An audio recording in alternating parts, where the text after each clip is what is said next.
unhearing on the floor. A voice sing-songed something unintelligible on the night, and there was more laughter, men and women laughing, foreigners from another world enjoying the steamy Florida night. Come meet the knife, ho! Come say hello to the knife. Waiting. Time. The buzz of a fly discovering the blood on the corpses. Ho would be here soon. Ho Dao Bat, the third little man in the triumvirate, the leader. A follower tonight, in that the other two had already led the way to perdition. The other two were now on the floor waiting sightlessly and mutely for Ho to join them. Come on, Ho, come join the party. See how the other two are enjoying the food? Another little joke. You must forgive me. More flies now, buzzing in through the open window where a moment earlier there had been the rush of laughter and the babble of voices. A squadron of flies buzzing in and seeking the runway, circling the faces with their bleeding sockets, their bleeding towers. Fly 1 to tower, request permission to land. The room buzzed with flies greedily drinking, a veritable fly frenzy. Try that on your Asian tongue. Try this, Ho Dao Bat. And thrust the knife at the air. This! Again. There were sudden footsteps on the gravel path outside. Someone was approaching the front door.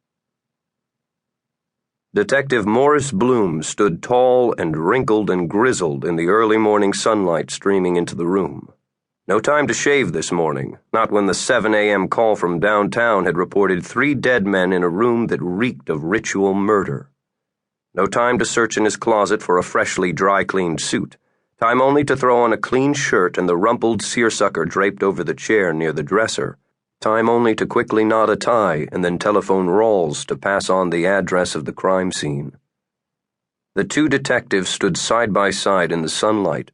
Across the room, the medical examiner kept trying to shoo the flies away from the corpses. It was a thankless job. Rawls looked bandbox fresh, tan tropical suit, pale lemon-colored shirt, striped brown and gold tie, dark brown loafers. He resembled a stylish cop on the defunct Miami Vice, but this was Calusa on the opposite coast.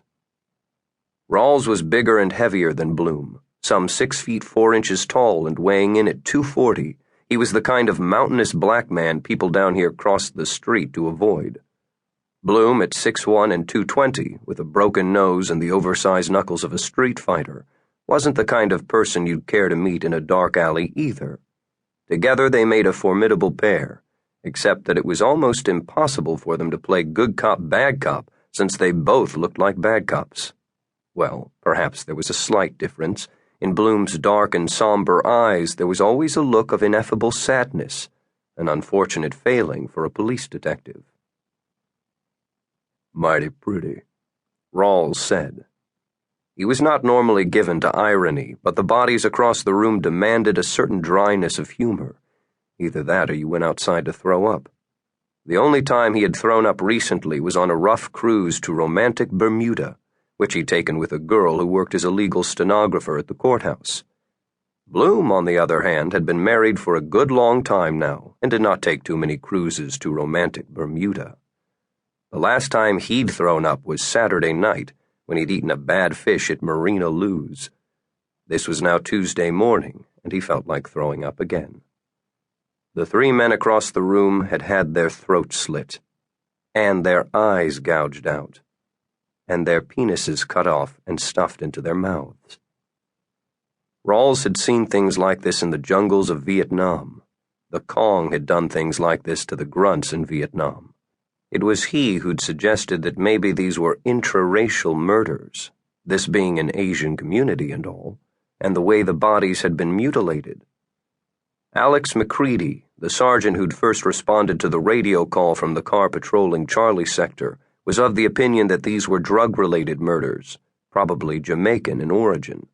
The Jamaican posses that had filtered into some parts of Florida were particularly vicious in their killing techniques, and it was a known fact that in their homelands, Asians smoked dope as a matter of course. Bloom wondered about the validity of this.